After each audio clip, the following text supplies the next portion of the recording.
Yoga Godi Hibia Bamiyan Galan Garondo Didogarani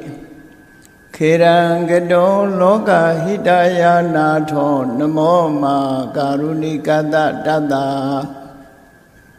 Yonato Wini Yazwa Dadawai Chana Siba Lula Downda Gomong Kadapi Nata Minya Jishino Yapayadi Kabagodi Hibi Grigava Yedret Tincha Lupin Nole Abe Miyan Yedret Dainta Pobya Jinga Maswanai Mado Kalan Leadin Chi Dinigava Shijalo Kalabalo Loga Hidaya Tada Loga I Josiva Longa Adi Dogarani Osa that Chile Inga Mida Jima the Midan in the Tazani Sonini Hu Jadita Wangada Asu along Kayano Murogo Grondo Payapsi and Yidan Joko Atodo Muyadi Shibi Kiran Lechim Yellow at that song lay at Nalo say one Goroi Bimanyendo Kadabawa Danan Jimpamya Swa Yodo Mugaya Shalivi Mahagaruni Gada Dewamya Yeweta Gedu Tana Chike Mahagaruna Shim Shidomudo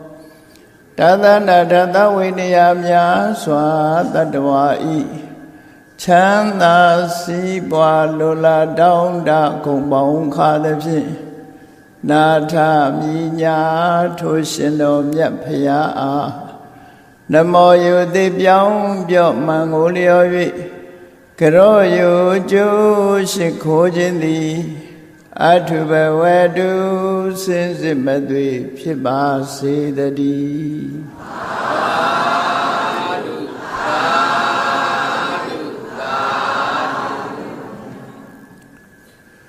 Buddha the meat of Yai Shindwin Saka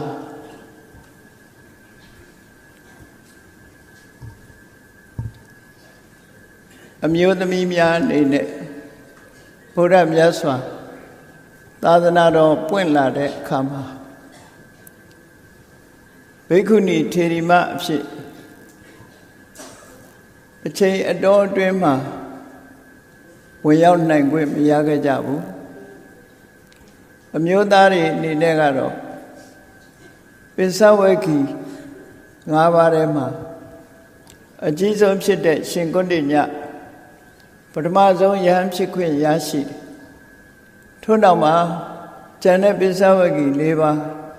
Singer Yam Chito Yashi Dwajabi Another Leganato Soma are the organs in the Yana Simyati Pito Yoshi Piro Dwaja Mudmi Mian in it Yaburaye Soma de Yazagariu Janabu Queen Lani Yado Lebe To Queen Lani Ya Dodava the Graga Sare Diadu de Yamyati Yashi Kejado Lebe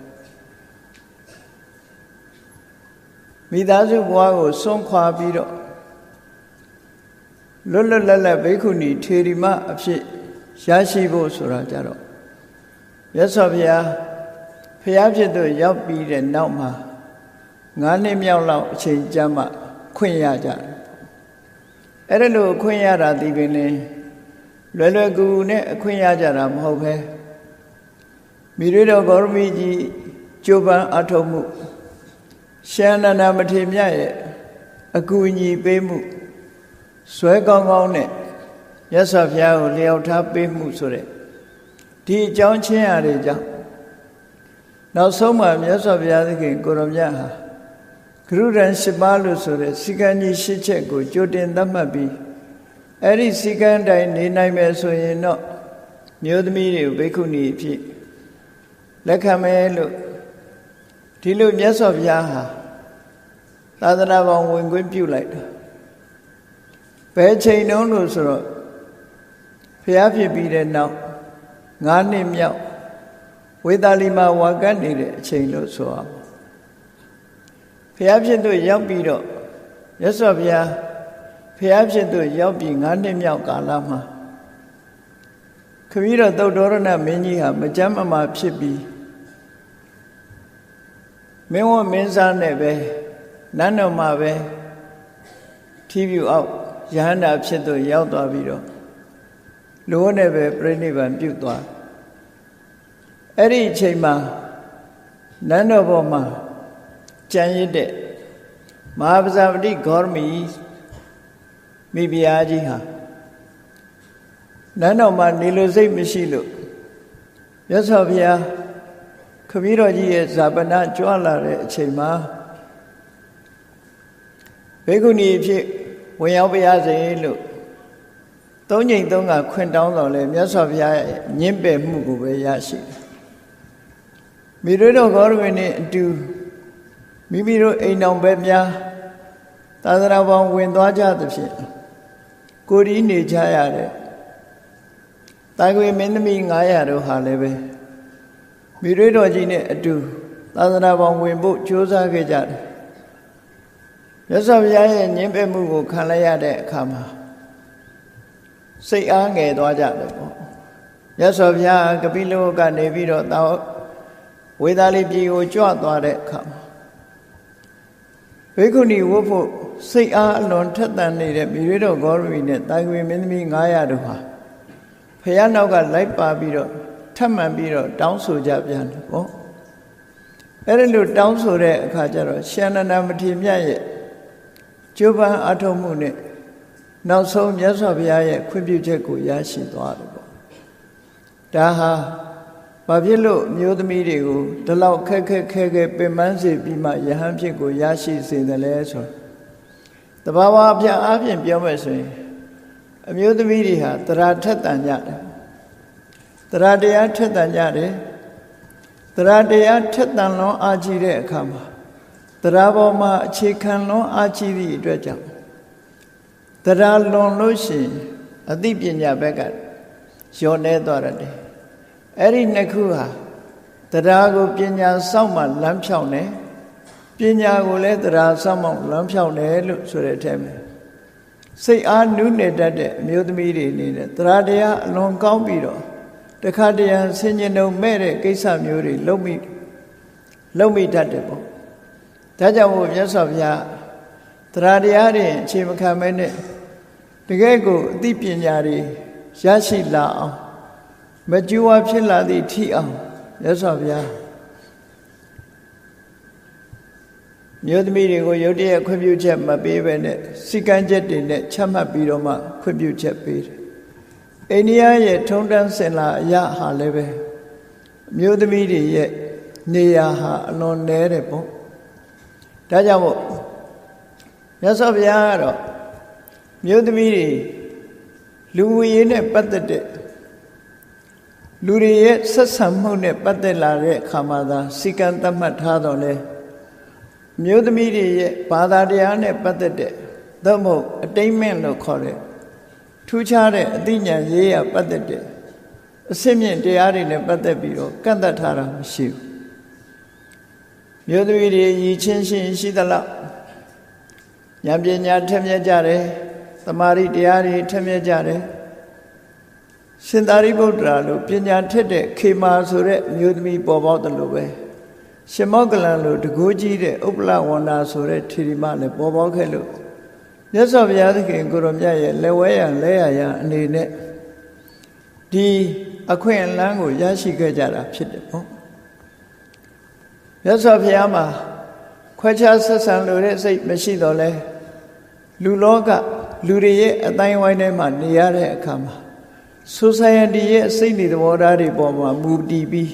တခါတရံလိုက်လျောကျင့်သုံးရတဲ့ကိစ္စတွေရှိတယ်ဒါတွေကလူလောကထဲမှာနေလို့ရှိရင်လူလောကရဲ့ဓလေ့ထုံတန်းစင်လာတွေဆိုတာညှင်းပယ်လို့မရဘူးမြတ်စွာဘုရားကိုယ်တိုင်သိပင်လည်းညှင်းပယ်မှုမပြုဘူးဓလေ့ထုံတန်းစင်လာတွေကိုအပြစ်ကင်းတဲ့ဓလေ့ထုံတန်းစင်လာတွေကိုမြတ်စွာဘုရားကိုယ်တိုင်လိုက်လျောခဲ့တာတွေရှိတယ်ပေါ့ဥပမာပဲဘုရားဟာပေရင်ကိန်းခန်းနေနဲ့လှုပ်တာမဟုတ်တော့လည်းပဲတိုင်းပြည်အုပ်ချုပ်တဲ့မင်းတွေက ဝါထရဲငင်ဆိုတာတွေကိုသတ်မှတ်တဲ့အခါမှာဝါထတဲ့နေ့ဆိုရင်ပထမဝါဆိုလမှာဝါမကပ်ပဲနဲ့ဒုတိယဝါဆိုလကျမှဝါကပ်ဖို့ရှောက်ထားတာကိုလည်းမြတ်စွာဘုရားကလက်ခံခဲ့တယ်လောကထုံးတမ်းစဉ်လာတွေကိုလက်ခံတယ်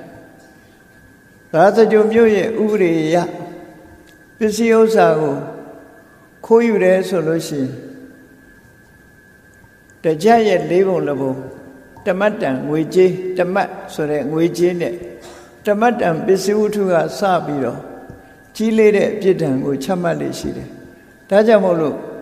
ယဟန်တော်ရဲ့သူတစ်ပါးရဲ့ပစ္စည်းကိုမယုတ်တဲ့စိတ်နဲ့ယူလို့ရှိရင်ငွေကြေးအဖြစ်တမတ်ပစ္စည်းဥစ္စာအဖြစ်တမတ်တန်ကစပြီးအထက်ကိုယဟန်ဘဝဆုံးရှုံးတဲ့ပါရာဇိကဆိုတဲ့ပြစ်မှုကိုသတ်မှတ်ပေးခဲ့တာဖြစ်တယ်ပေါ့။ဒါဟာမြတ်စွာဘုရားဟာလောကထုံးတမ်းစဉ်လာတွေကိုလိုက်နာခြင်းပဲဖြစ်တယ်။အဲ့ဒီသဘောအရအိန္ဒိယနိုင်ငံမှာလိုက်တဲ့လိုက်ထိုက်တဲ့တရားသဖြင့်ဖြစ်တဲ့လောကထုံးတမ်းစဉ်လာတွေနဲ့ပတ်သက်လာရင်ဆန့်ကျင်မှုမဖြစ်အောင်လိုက်နာရတယ်လို့ဒါဟာမလိုအပ်တဲ့ပြဿနာတွေမလိုအပ်ဖက်တဲ့ပြဿနာမတက်အောင်လုပ်တဲ့ဤစနစ်တစ်ခုပဲပေါ့အဲ့ဒါလို့အမျိုးသမီးတွေကိုမြတ်စွာဘုရားသခင်ကိုရောမြတ်၅ဝါရအချိန်ကနေစပြီးခွင့်ပြုချက်ပေးလိုက်တာတရားတရားပင်ကိုကကောင်းကြတဲ့အမျိုးသမီးတွေသာသနာပေါင်းဝင်ပြီးတော့တရားဓမ္မကိုကျင့်ကြံကြိုးကုပ်အားထုတ်လာကြတာမြောက်များစွာပဲပေါ်ထွန်းခဲ့တယ်အမှန်တန်ထူးခြားတဲ့ဘုရားရဲ့သမီးတော်တွေအဖြစ်မှတ်တမ်းတင်ထားတာလဲစာပေထဲမှာရှိပါတယ်ဒါကြောင့်မို့ဒီနေ့ဘုရားသမီးတော်များရဲ့ယဉ်တွင်းစကားဆိုတာကိုအပိုင်းတစ်အနေနဲ့ဟောပြီးတော့နောက်ရက်တွေမှာဘုရားသမီးတော်များရဲ့ယဉ်တွင်းစကားတွေကိုမှတ်သားနာယူပြီးတော့မိမိတို့ဘဝမှာသင်ခန်းစာယူနိုင်ကြဖို့လို့ဒီလိုဟောပြောပေးမှာဖြစ်ပါတယ်ပါဠိစာပေမှာထေရီဂါထာလို့ဆိုပြီးတော့ထေရီမတွေရဲ့ယဉ်တွင်းစကားတွေကိုမှတ်တမ်းတင်ထားတဲ့ကျမ်းစာတစ်ခုရှိတယ်ထေရီမပေါင်း83ဦးပါဝင်ထားတယ်အဲ့ဒီထဲမှာတချို့ဗုဒ္ဓသမီးတော်များမိမိတို့ရဲ့ယဉ်တွဲစကားကိုလေးပရရှိတဲ့ဂါထာလေးတစ်ပုဒ်နဲ့ပြောကြတယ်တချို့ကြတော့လေးပရရှိတဲ့ဂါထာ2ပုဒ်နဲ့ပြောတာရှိတယ်လေးပရရှိတဲ့ဂါထာ3ပုဒ်နဲ့ပြောတာရှိတယ်ဂါထာပေါင်းမြောက်များစွာ40လောက်နဲ့ပြောသွားတာတွေလည်းရှိတယ်အားလုံးစုလိုက်မယ်ဆိုရင်ထေရီဂါထာမှာဘုရားသမီးတော်ရဲ့ယဉ်တွင်းစကားနဲ့ပတ်သက်ပြီးမှတ်တမ်းတင်ထားတာဟာ83ပါးရှိတယ်ပေါ့83ပါး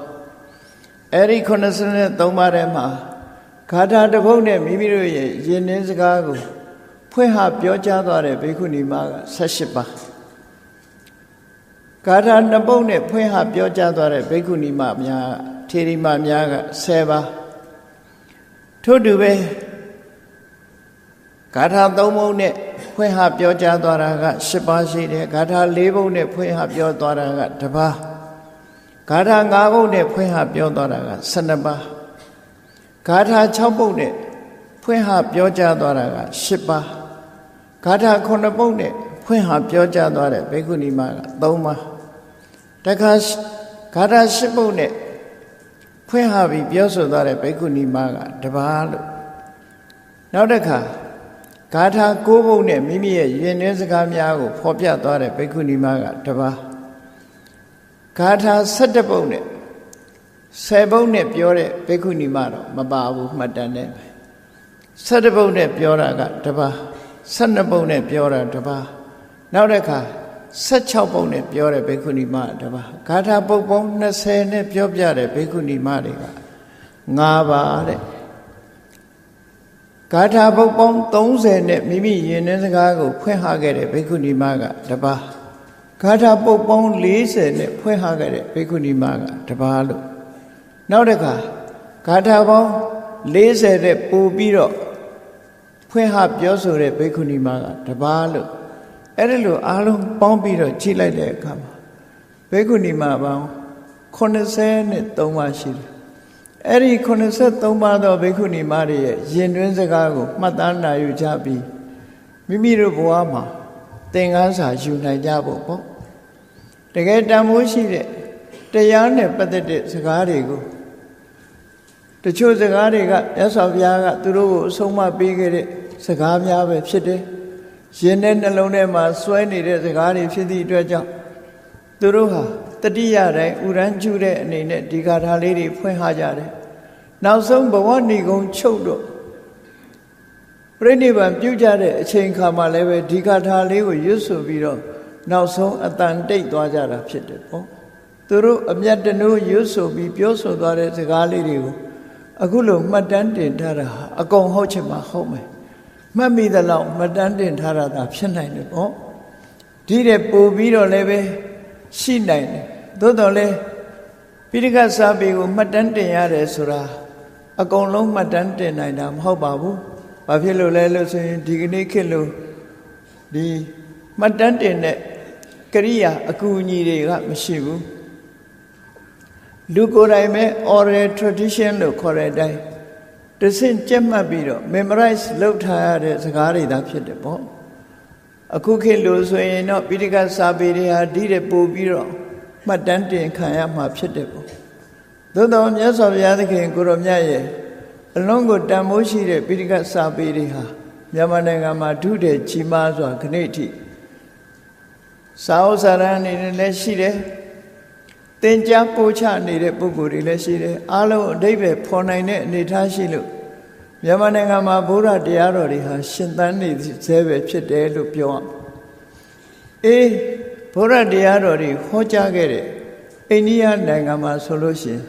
လူတွေရဲ့ယဉ်တဲ့နှလုံးထဲမှာမရှိတော့ဘူးစာအုပ်အနေနဲ့ရှိကောင်းရှိတော်လည်းပဲလူတွေရဲ့ယဉ်တဲ့နှလုံးထဲမှာဘုရားတရားတော်တွေဆိုတာရှိတော့တာမဟုတ်ဘူးဒီကနေ့မြန်မာလူမျိုးတွေအိန္ဒိယနိုင်ငံသွားဘုရားကရာဘုရားဘူးဆိုပြီးသွားကြတယ်အိန္ဒိယနိုင်ငံလူတွေကဘုရားကိုကြည်ညိုလို့ဘုရားဌာနတွေကိုထိမ့်သိမ်းဆောင်ရှောက်တာမဟုတ်ဘူး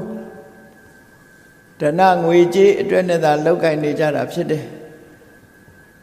ဒီလိုဘုရားဘူးတွေလာတဲ့အခါမှာငွေကြေးဒဏရရှိတာကိုအလေးထားပြီးတော့ဒီအတွက်ထိမ့်သိမ်းဆောင်ရှောက်ထားကြတာဖြစ်တယ်အကယ်၍သူတို့အတွက်အသုံးမဝင်တော့ဘူးဆိုရင်အချိန်မရွေးဓာတ်တွေဖယ်ပစ်ဖို့ဖြစ်လာနိုင်ကြရှိတယ်ပေါ့ဒါတန်ဝေကယူဖို့ပြောပြမြန်မာလူမျိုးတွေကအလွန်ကံကောင်းလို့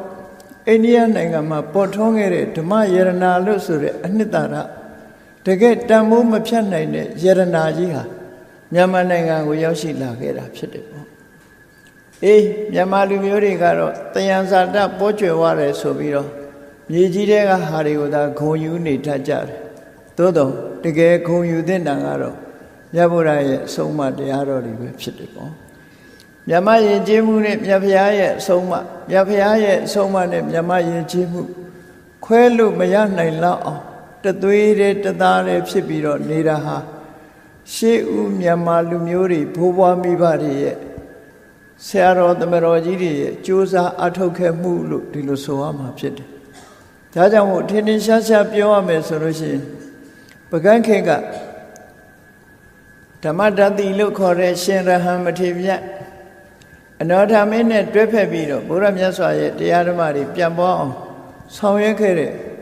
ရှင်ရဟန်းနဲ့အနောယထာတို့ရဲ့ခြေဆုဟာအမြဲတမ်းကြီးမားလာတယ်လို့ပြောအောင်မြန်မာလူမျိုးတွေဖို့ခြေဆုကြီးမားဆုံးသောပုဂ္ဂိုလ်လို့ဆိုနိုင်တယ်ပေါ့သို့တော်ပကန်းခေတဲ့စောပြီးတော့မြန်မာနိုင်ငံကိုဘုရားရဲ့တရားတော်တွေရောက်လာပွဲရာရှိတယ်ဆိုတာတရေခိတရာခိဧရိယာဖြင့်400စု500စုပိုင်းလောက်မှာမောဇာလို့ခေါ်တဲ့ခေမကုန်းမှာတူးဖော်လိုက်တဲ့အခါဇေရမဟိတုပ္ပဝါဂါထာကိုရေးထားတဲ့ဗြဟ္မီအခရာမျိုးအဲ့ဒါမျိုးနဲ့ဇေရမဟိတုပ္ပဝါဆိုတဲ့ဂါထာရေးထားတာတို့ပရိစ္ဆသမုပ္ပါပါဠိရေးထားတာတို့မြေကြီးတဲကတူးဖော်လို့ရရှိထားတဲ့ရွှေပရပိုက်တွေရရှိထားတာရှိတယ်ပေါ့အဲ့တော့အနောထခေတ်မတိုင်ခင်ကတည်းကမြန်မာနိုင်ငံကိုတန်မိုးရှိတဲ့ယရနာတွေရောက်ရှိနေပြီလို့ဒီလိုဆိုရမှာပဲသို့တော့ပြန်ပွားပြီးတော့ထွန်းကားလာ တဏ္ဍာလုံးအနှံ့အပြားလူတွေရဲ့နှလုံးသားထဲရောက်ရှိလာတာတော့အနောထာနဲ့ရှင်အရဟံမထေရမြတ်တို့ရဲ့ကြိုးပမ်းအထောက်မှုကဆက်နွယ်လာပြီးပကတ်ခေဟာအလွန်တိုးတက်ခဲ့တဲ့ဘုရားမြတ်စွာရဲ့ပါဠိစာပေတွေအလွန်တိုးတက်ခဲ့တဲ့ခေတ်တစ်ခေတ်လို့မှတ်သားကြရမှာဖြစ်တယ်။ဘာဖြစ်လို့လဲလို့ဆိုရင်ပကတ်ခေမှာပဲတရဏိတိဆိုတဲ့ကဘာကျော်ပါဠိကျမ်းကြီးကိုရေးသားနိုင်ခဲ့တာလေပကံခေတ်ပဲဖြစ်တယ်တရထဗေဒာစိဏ္ဍာစတဲ့ကျမ်းတွေမြောက်များစွာရေးသားခဲ့တာလေပကံခေတ်ပဲဖြစ်တယ်အဲ့ဒီပကံခေတ်ကနေဆက်လွယ်ပြီးအရှင်ရလာတဲ့မြတ်ဗုဒ္ဓရဲ့အဆုံးအမဩဝါဒတွေဟာနော်ပင်ရခေတ်ကနေပြီးတော့ဒီအင်ဝခေတ်ကနေကုန်းပေါင်ခေတ်ဒီလိုကုန်းပေါင်ခေတ်ထိအောင်မြန်မာလူမျိုးတွေရဲ့တန်ဖိုးရှိလာတဲ့ယရနာဟာထွန်းပြောင်နေခဲ့တာခဏိထိအောင်ပဲတည်ရှိနေတယ်လို့ဒီလိုဆိုရမှာအခုလိုတရားပွဲကြီးတွေကျင်းပပြီးတရားဟောနိုင်တယ်ဆိုတာမြတ်စွာဘုရားရဲ့အဆုံးအမတရားတွေတည်ရှိနေလို့သာဟောလို့ပြောလို့ရတာဟုတ်အဲ့တော့တကယ်တန်ဖိုးရှိနဲ့မြန်မာလူမျိုးတွေဟာကံကောင်းလို့ကိုယ်နိုင်ငံဖြစ်ပစ္စည်းမဟုတ်တော့လည်းပဲတခြားနိုင်ငံကရလာတယ်ယရနာဒုတ်ကြီးအကယ်၍များဒီတန်ဖိုးကိုသိမယ်ဆိုရင်အိန္ဒိယနိုင်ငံကပြန်တောင်းလောက်เสียအကြောင်းရှိတယ်ပေါ့အေးမြန်မာလူမျိုးတွေရဲ့လက်ထက်ရောက်လာတဲ့အခါတန်ဖိုးရှိတာကိုတန်ဖိုးရှိမှမသိဘူးဆိုရင်ပြန်ပြီးအချိန်မီဆုံးရှုံးသွားနိုင်တယ်တန်ဖိုးရှိတာကိုတန်ဖိုးရှိထိမ့်သိမ့်ဖို့လိုအပ်တယ်ပေါ့တခြားယရနာတွေထိမ့်သိမ့်တဲ့နီးနဲ့ဘုရားရဲ့အဆုံးအမယရနာတွေကိုထိမ့်သိမ့်ပုံထိမ့်သိမ့်နီးဟာမတူဘူးတခြားယရနာတွေထိမ့်သိမ့်တယ်ဆိုတာမိဂံတစ်တာတို့လိုခိုင်မာတဲ့တစ်တာကြီးတွေအဆောက်အဦကြီးတွေထဲမှာအလုံးတော့ခတ်ပြီးတော့သိမ့်တဲ့အသိမျိုးနဲ့သိမ့်လို့မရဘူးမြတ်စွာဘုရားရဲ့အဆုံးအမတွေပြန်ပွားအောင်ပဲသင်ယူခြင်းပို့ချခြင်းသင်ယူခြင်းကြားနာခြင်းဖြင့်သာလေမြတ်စွာဘုရားအဆုံးအမတွေတည်အောင်လုပ်နိုင်တယ်ပေါ့ဒါကြောင့်မို့စာပေကျမ်းကမှာဆိုထားတာပရိယတ္တိယေဝသာသနတမူလံမြတ်စွာဘုရားအဆုံးအမတွေတည်ဖို့အရင်အမြစ်ဟာဘာတော့ဆိုရင်သင်ယူခြင်းပဲဖြစ်တယ်ပေါ့အခုလိုတရားပွဲကျင့်ပါတာလေသင်ယူခြင်းတစ်မျိုးပဲတရားကိုနားထောင်တာဟာယနေ့နှလုံးထဲရောက်အောင်သင်ယူနေခြင်းပဲဖြစ်တယ်အဲ့ဒီသင်ယူတာနဲ့တည်းကိစ္စပြီးလာလို့ဆိုမပြီးသေးဘူးသင်ယူထားတဲ့အတိုင်းမှတ်သားထားပြီးတဲ့အခါစဉ်းစားပြီးတဲ့အခါလက်တွေ့အသုံးချဆိုတာမျိုးထီအောင်လုပ်ရမှာဖြစ်တယ်အဲ့ဒါမှဒီတရားတော်ဟာတောခတ်ပြီးတော့သိမ့်ထားလို့ဒီတရားတော်ရဲ့တန်ဖိုးဟာရမှာမဟုတ်ဘူးသင်ယူခြင်းပြန်ပွားအောင်ဆောင်ရွက်ခြင်းမိမိတို့ကိုယ်တိုင်သင်ယူခြင်းမှတ်သားခြင်းလေးလာခြင်းစဉ်းစားဆင်ခြင်ခြင်းနှလုံးသွင်းခြင်းဆိုတာတွေလက်တွေ့จิตသုံးခြင်းဆိုတာတွေအစဉ်စဉ်လုံးနိုင်မှသာလေဒီတရားတွေဟာယင်တဲ့နှလုံးထဲမှာရောက်ရှိကြမှာဖြစ်တယ်ပေါ့အဲ့ဒါလိုယင်တဲ့နှလုံးထဲရောက်ရှိလာပြီဆိုတော့မှတရားရဲ့အနှစ်သာရတရားရဲ့အစွမ်းတတ္တိတွေဟာလူတိုင်းသိရှိအစွမ်းတတ္တိတွေကိုသိရှိခံစားနိုင်ကြမှာဖြစ်တယ်ဆိုတာတတိထားကြဖို့လိုအပ်တာပေါ့အဝိဒတမိုးရှိတဲ့ယရနာတစ်ပါးမြန်မာနိုင်ငံမှာပျောက်ဆုံးမသွားအောင်ထိမ့်သိမ့်ဆောက်ရှောက်ကြရမယ်ဒီထိမ့်သိမ့်ဆောက်ရှောက်တာတခြားနည်းနဲ့ထိမ့်သိမ့်ဆောက်ရှောက်လို့မရဘူးဆိုပါစို့မပြောက်မပြက်အောင်ဆိုပြီးတော့စာရီရေးသားပြီးတဏှာမှာမြုပ်နှံထားရုံနဲ့ဖြစ်တာမဟုတ်ဘူးနေ့စဉ်နဲ့အများလေးလာကြရမယ်သင်ကြားကြရမယ်ပို့ချကြရမယ်ပို့ချတဲ့ပုဂ္ဂိုလ်ဟာပို့ချသင်ယူတဲ့ပုဂ္ဂိုလ်ဟာသင်ယူပို့ချခြင်းသင်ယူခြင်းဖြင့်သာလေလက်ဆင့်ကမ်းပြီးတော့သွားကြရမှာဖြစ်တယ်လို့ဒီလိုဆိုတာပေါ့အေးဒါကြောင့်မို့ဒီနေ့ထေရီဂါထာလို့ဆိုပြီးတော့ထေရီမတွေရဲ့ရင်တွင်စကားဗုဒ္ဓသမီးတော်များရဲ့ရင်တွင်စကားတွေဟာအလွန်ပဲမှတ်သားဖွယ်ရာကောင်းတယ်တရားဓမ္မနဲ့ပတ်သက်ပြီးတော့ပြောထားတဲ့စကားတွေဟာအလွန်ပဲအဆင့်အတန်းမြင့်တယ်တချို့တရားတွေကမြတ်စွာဘုရားသခင်ကိုရောမြတ်ကတရားပေးတဲ့အနေနဲ့သူတို့ကိုဆုံးမခဲ့တဲ့ဩဝါဒစကားတွေသာဖြစ်တယ်ပေါ့အဲ့ဒီဩဝါဒစကားတွေကိုမမေ့နိုင်ပဲနဲ့အမြဲတမ်း နှုတ်ထဲကနေပြီးတော့ကျွယင့်ပြီးနေကြတဲ့စကားတွေကိုမှတ်တမ်းတင်ထားတာအာလုံးထေရီမာပေါင်း83ပါးရဲ့မှတ်တမ်းစကားများယဉ်တွင်စကားများသာဖြစ်တယ်ပေါ့ဒီနေ့အစပြုပြီးတော့ပထမဆုံးထေရီမာကနာမည်ဖော်ပြထားခြင်းမရှိတော့လဲသူ့ရဲ့နာမည်ကိုပြောမယ်ဆိုရင်ထေရိကာလို့ခေါ်တယ်ထေရိကာဆိုတဲ့နာမည်နဲ့ဂါထာမှာတော့အညတရာထေရီမထင်ရှားတဲ့အညတရာထေရီမတပါးလို့ဒီလိုဆိုထားတော့လည်းပဲအထက်ကရာကြတဲ့အခါမှာထေရိကာလို့နောက်သူ့ကိုမြတ်စွာဘုရားကိုယ်တိုင်ဆုံးမစကားပြောတဲ့အခါမှာလည်းပဲထေရိကာဆိုတဲ့နာမည်နဲ့ခေါ်ပြီးတော့ဆုံးမထားတာဖြစ်တော့သူ့ရဲ့နာမည်ဟာမထင်ရှားတာတော့မဟုတ်ဘူးထေရိကာဆိုတဲ့နာမည်အမည်ရတဲ့အမျိုးသမီးတူရဲ့အကြောင်းပဲဖြစ်တယ်သူဟာဒီထေရီမလူဘဝတုန်းကဒီဝေသာလီပြည်မှာလိတ်ဆွေမင်းတူရဲ့သမီးတော်အဖြစ်မွေးဖွားလာခဲ့တာဖြစ်တယ်အဲ့ဒီလိတ်ဆွေမင်းတူရဲ့သမီးတော်ဖြစ်နေမွေးဖွားလာခဲ့တာ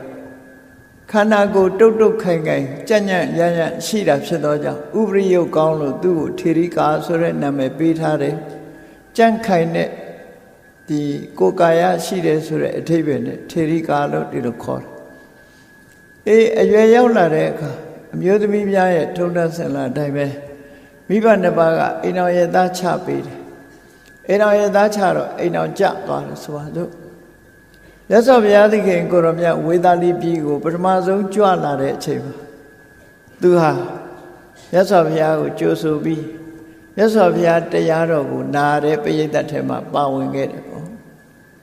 ဘုရားကြွလာတာကိုကြိုဆိုကြတာဝေသာလီပြည်မှာကမ်းလုံးညွတ်မြ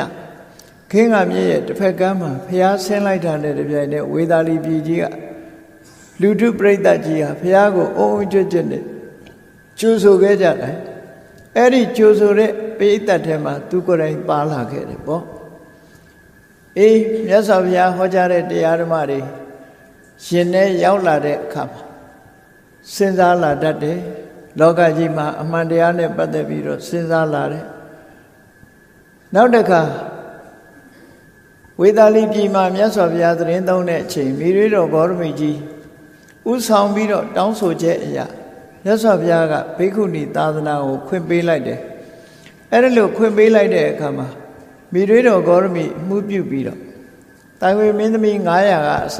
ဘိက္ခုနီမတွေဟာတစပေါ်ထွန်းပြီးတော့လာခဲ့တယ်အဲ့ဒါလို့တစပေါ်ထွန်းလာတဲ့ဘိက္ခုနီမတွေဟာဘိက္ခုနီအဖြစ်သို့ရောက်ရှိပုံရင်တူနဲ့တူမတူကြဘူးမိရွေးတော်ဂေါရမီကြီးကတော့ဂရုရံ10ပါးကိုလက်ခံလိုက်တာနဲ့တပြိုင်တည်းဘိက္ခုနီဖြစ်တယ်သူ့ရဲ့ဘိက္ခုနီဖြစ်ဖို့က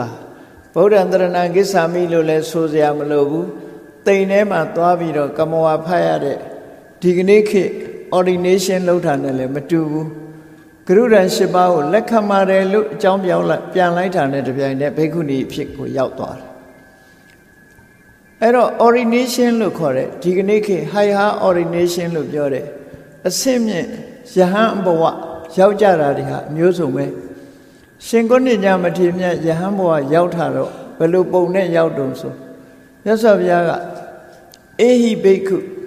သွားခါတော်ဓမ္မောစရဗျမစရိယံတမ္မာဒုက္ခတအန္တကိရိယာယဆိုတဲ့ဒီစကားလေးနဲ့တည်းယဟန်ဖြစ်ကိုရောက်ရှိသွားတယ်ဗုဒ္ဓံတရဏံကိစ္ဆာမိလို့လဲဆိုစရာမလိုဘူးမြတ်စွာဘုရားမိန့်ကြားလိုက်တဲ့အေဟိဘိက္ခုဆိုတဲ့ဒီစကားလေးနဲ့သူဟာယဟန်ဖြစ်ကိုအတိမတ်ပြုခြင်းခံရအေဟိဘိက္ခုဆိုတာမြတ်စွာဘုရားကရှင်ကုဏ္ဏညာယဟန်ပြုပြရစေလို့ခေါ်တဲ့အခါမှာတယောက်ကြားတဲ့အခါမှာမြတ်စွာဘုရားကအေဟိဘိက္ခုဆိုပြီးခေါ်လိုက်တယ်ခေါ်လိုက်ပြီးတဲ့နောက်မှာ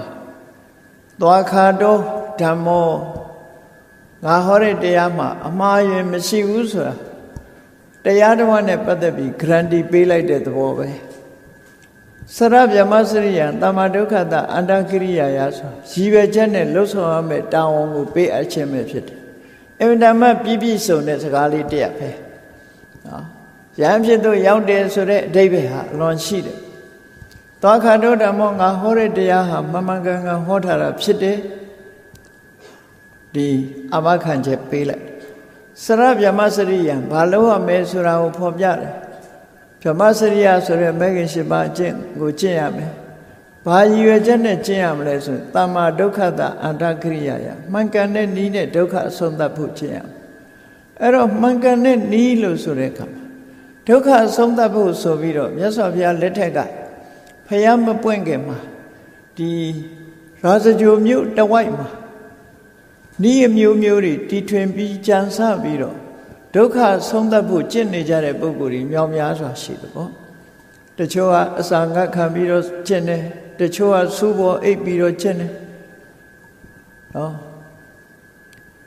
austere practice လို့ခေါ်တယ်တပတ်အကျင့်မျိုးစုံတချို့ကတစ်သက်လုံးဆောင်းကြောင်ကြီးထိုင်ပြီးတော့နေပြီးတော့ကျင့်တယ်တချို့ကအဝတ်မို့ဖဲနဲ့ကျင့်တယ်တချို့ကနေပူပြီးဆိုတဲ့အချိန်မှာနေပူလှမ်းယုံမြမကဘေးကမီးပုံကြီး၄ပုံဖိုးပြီးတော့တကူလုံးချွေးပြက်ပြက်ကြပြီးအပူခံပြီးတော့ကျင့်တဲ့အကျင့်တွေရောချမ်းသာပြီးဆိုတဲ့အချိန်မှာရေချိုးတဲ့အကျင့်တွေရောအဲ့ဒါလို့တပတ်အကျင့်မျိုးစုံကျင့်နေတာဟာဒုက္ခအဆုံးသတ်ဖို့ကျင့်ကြတာသာဖြစ်တယ်ပေါ့သို့တော့အဲ့ဒီအကျင့်တွေဟာတမ္မာမှန်ကန်တဲ့နည်းနဲ့လုပ်တာမဟုတ်သည့်အတွက်ကြောင့်သူတို့လိုချင်တဲ့ဒုက္ခအဆုံးသတ်မှုရမသွားကြဘူးဒုက္ခတွေပဲထပ်တိုးလာတယ်ပေါ့အဲ့ဒါကြောင့်မို့မြတ်စွာဘုရားကဂရန္ဒီပေးလိုက်တယ်တမ္မာဒုက္ခတအန္တကိရိယာမှန်ကန်တဲ့နိလန်းနဲ့ဒုက္ခအဆုံးသတ်ဖို့ဆိုရင်ဟောဒီမဂ္ဂင်၈ပါးအကျင့်တရားကိုကျင့်ရမယ်လို့ဆိုပြီးချက်မှတ်ပေးလိုက်တာအဲ့ဒါနဲ့ပဲရှင်ကိုဋ္ဌင်ညာရဟန်းဖြစ်ရောက်သွားရှင်ကိုဋ္ဌင်ညာနီးတူတခြားရဟန်းတွေကလည်းအဲ့လိုဖြစ်တယ်သို့တော့အမျိုးသမီးတွေသာသနာပေါင်းဝင်ပြီးတော့ဘိက္ခုနီအဖြစ်ရရှိပုံကတော့မိရွေးတော်ဂေါရမီကြီးကဂရုဒန်၈ပါးကိုလက်ခံပါတယ်လို့အကြောင်းပြန်လိုက်တာနဲ့ပဲဘိက္ခုနီအဖြစ်ကိုရောက်ရှိသွားတယ်ဒါကသူ့ရဲ့ဘိက္ခုနီအဖြစ်သူ့ရဲ့နောက်ပါဖြစ်လာတဲ့တာဂဝေမင်းသမီး900ကြတော့ဒီလိုမဟုတ်ဘူးယဟန်တန်ဃာတွေကတိမ်ထဲမှာမြတ်ကမောဝါစာနဲ့ဖတ်ပြီးတော့ယဟန်နေထီထမဥပတမ္ပရာဘိက္ခုနီအဖြစ်ကိုခံယူကြရတယ်ဒါကိုဧကတောဥပတမ္ပနဘိက္ခုနီလို့ခေါ်တယ်သူတို့ဘိက္ခုနီဖြစ်သွားတဲ့နောက်ပိုင်းရောက်တဲ့အခါကျတော့အမျိုးသမီးတွေသာသနာပေါင်းဝိညာဉ်တို့ရှင်ဘိက္ခုနီတွေထမတစ်ချိန်ယဟန်ခံပြီးတော့ဘိက္ခုတန်ဃာတွေစီမှာတစ်ချိန်ယဟန်ခံဆိုပြီးယဟန်ခံကမဝါတန်ဃာ2မျိုးထံကနေပြီးတော့ယဟန်ခံကမဝါ2ချိန်ဖတ်ပြီးတော့အားလုံး8ချိန်ဖတ်ရတဲ့ကမဝါမျိုးနဲ့မှဘိက္ခုနီအဖြစ်ကိုရရှိကြတာဖြစ်တယ်ပေါ့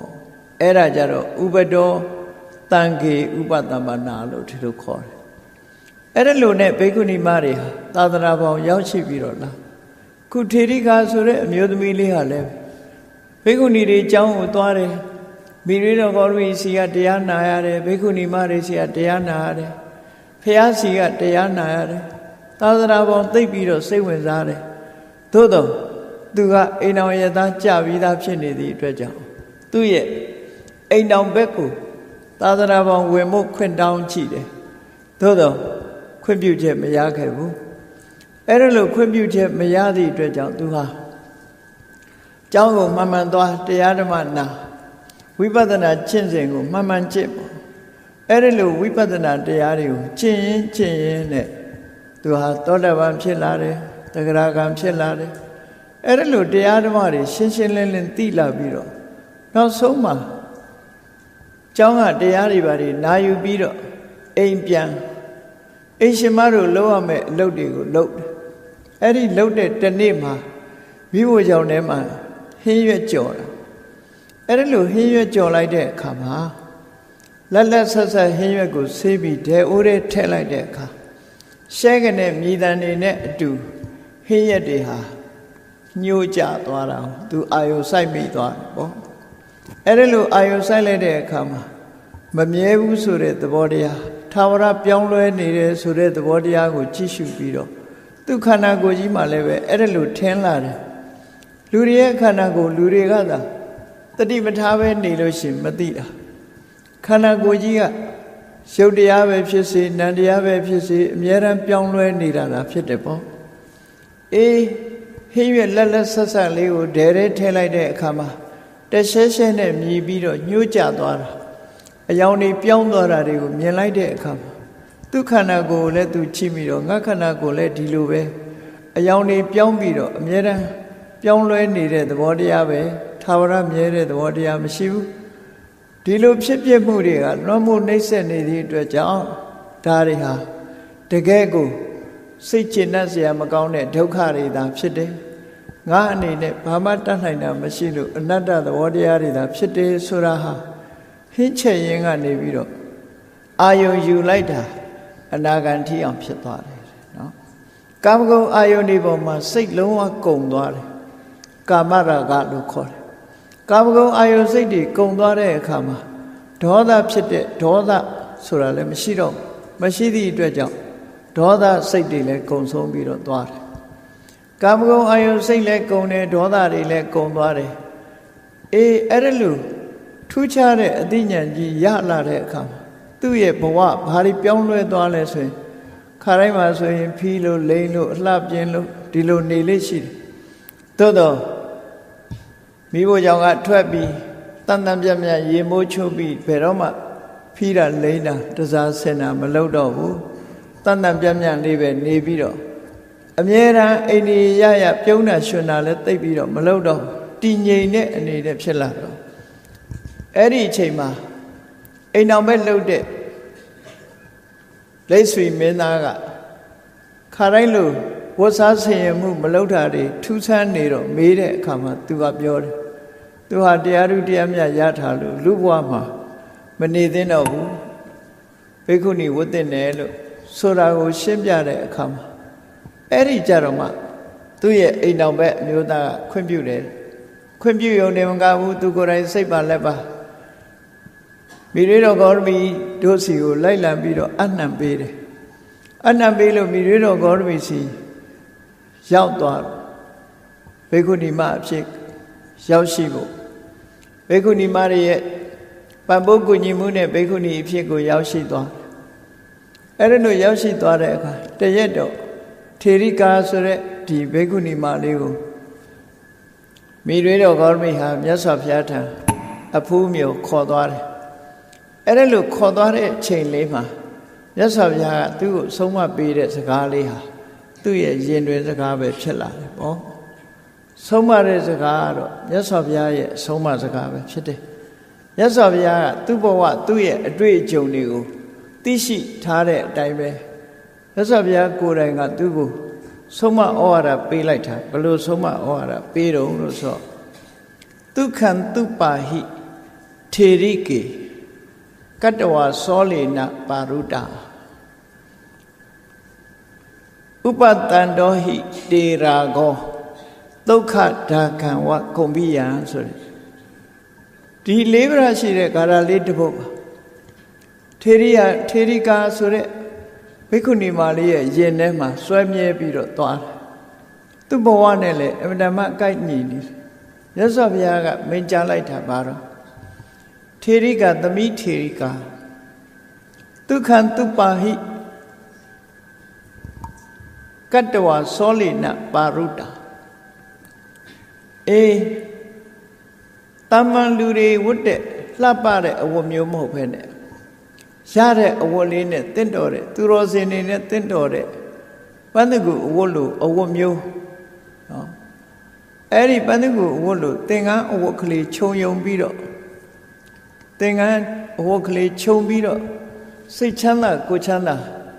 အိပ်စက်နားနေပါလို့မြတ်စွာဘုရားရဲ့အကျဉ်းနာစကားကိုသူစတင်ပြီးတော့ကြားရလောကလူသားတွေဟာကိုဝတ်တဲ့အဝတ်လေးကိုဝတ်ပြီးတော့ဒုက္ခံတုပါဟိချမ်းချမ်းသာသာအိပ်စက်ပါလို့ဆိုတာလူတွေဟာချမ်းချမ်းသာသာအိပ်စက်ရသလားဆိုဘယ်အိပ်စက်ရမှာတော့နော်လူတွေကထင်ကြတယ်ချမ်းချမ်းသာသာအိပ်ရတယ်လို့ထင်ကြတယ်မဟုတ်ဘူးအိပ်ရတဲ့ရောက်သွားလို့ရှိရင်စိတ်ပူစရာတွေနဲ့တောင်တွေးမြောက်တွေတွေးဒီလိုဟာတွေကလည်းလာအိပ်ရနိုးလာလို့ရှိရင်လည်းပူစရာတွေနဲ့တွေးလာအိပ်ပျော်နေတဲ့အချိန်လေးမှာချမ်းသာတယ်လို့ထင်ကောင်းထင်လိမ့်မယ်မ မအိတ်ခင်အသိစိတ်ရှိနေတဲ့အချိန်လေးမှာလူတွေဟာ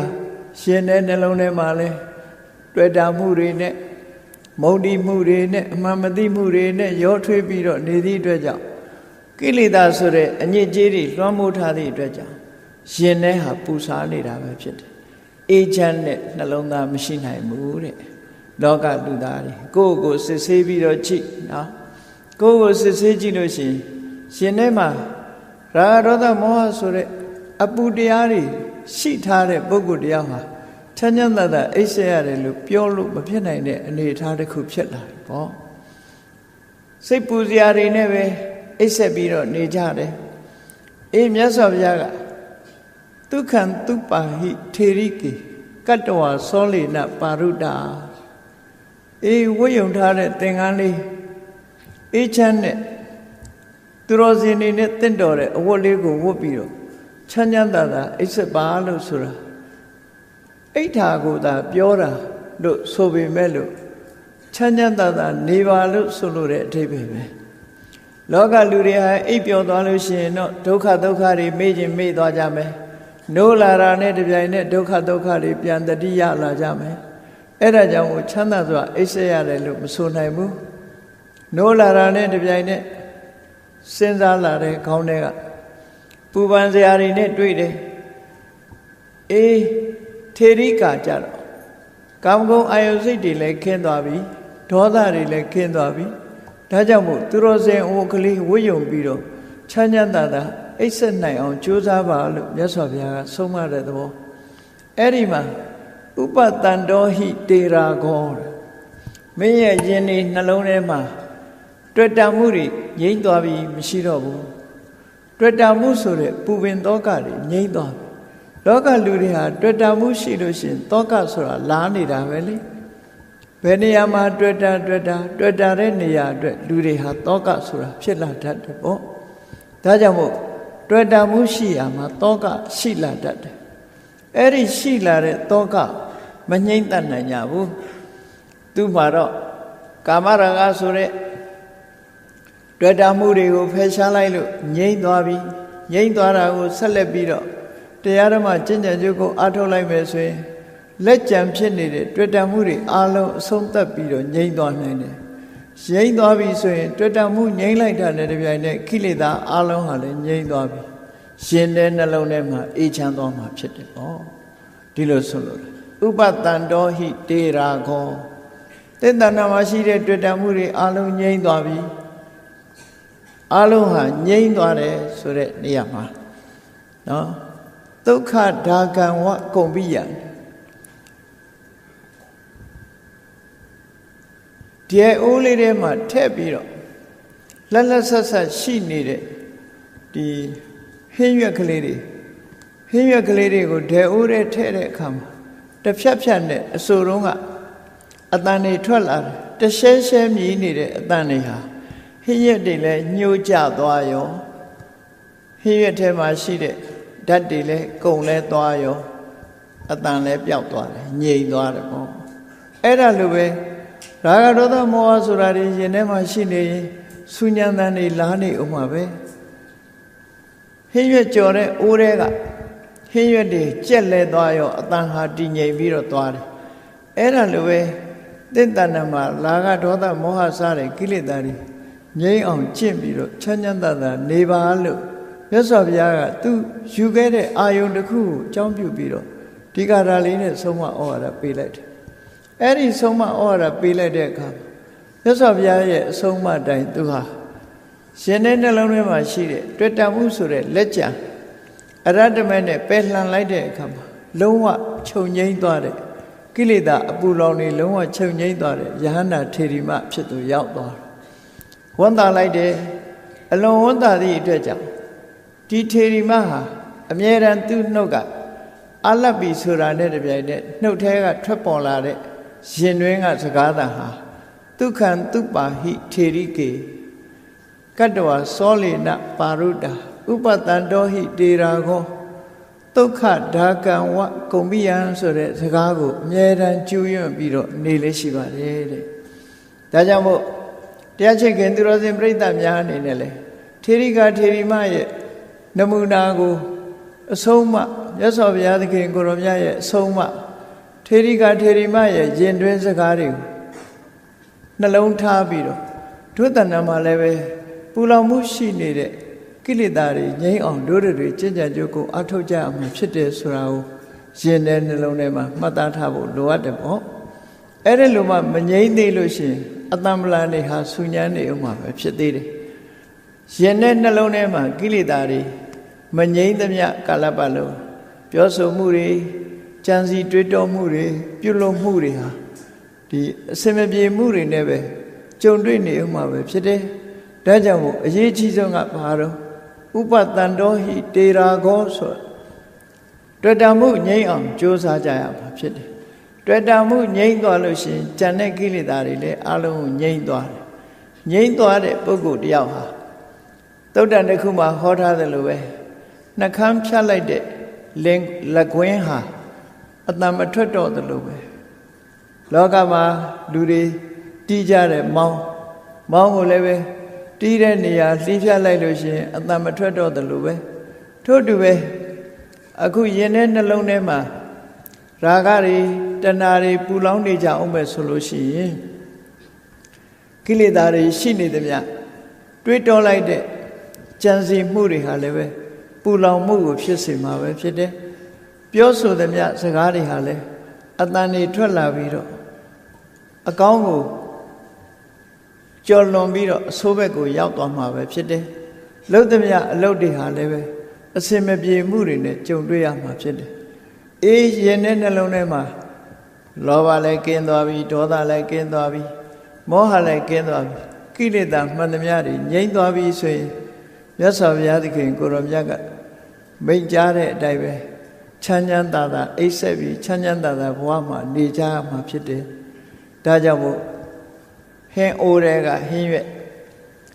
6ပြီးတော့ငြိမ်သွားတယ်လို့နော်ဟင်းရွက်ဟာဒီအစိုးတတ်လို့မမီတော့ပဲနဲ့ဟင်းရွက်တွေညှိုးချောက်သွားတဲ့အခါမှာအတန်တိတ်သွားတယ်လို့ကိုယ်တဏ္ဍာမှာရှိတဲ့ကိလေသာအတန်တွေတိတ်အောင်တို့တွေကြိုးစားအထောက်ရမှာဖြစ်တယ်လို့ကိုစီသဘောကျပြီးမြတ်ဗုဒ္ဓရဲ့အဆုံးအမထေရိကဘိက္ခုနီမရဲ့ရင်တွင်းစကားတို့မှတ်သားနာယူပြီးကိုယ်တဏ္ဍာမှာရှိတဲ့ကိလေသာတွေငြိမ်းအောင်ကျင့်ကြံကြိုးကုပ်အားထုတ်နိုင်ကြပါစေကုန်သတည်း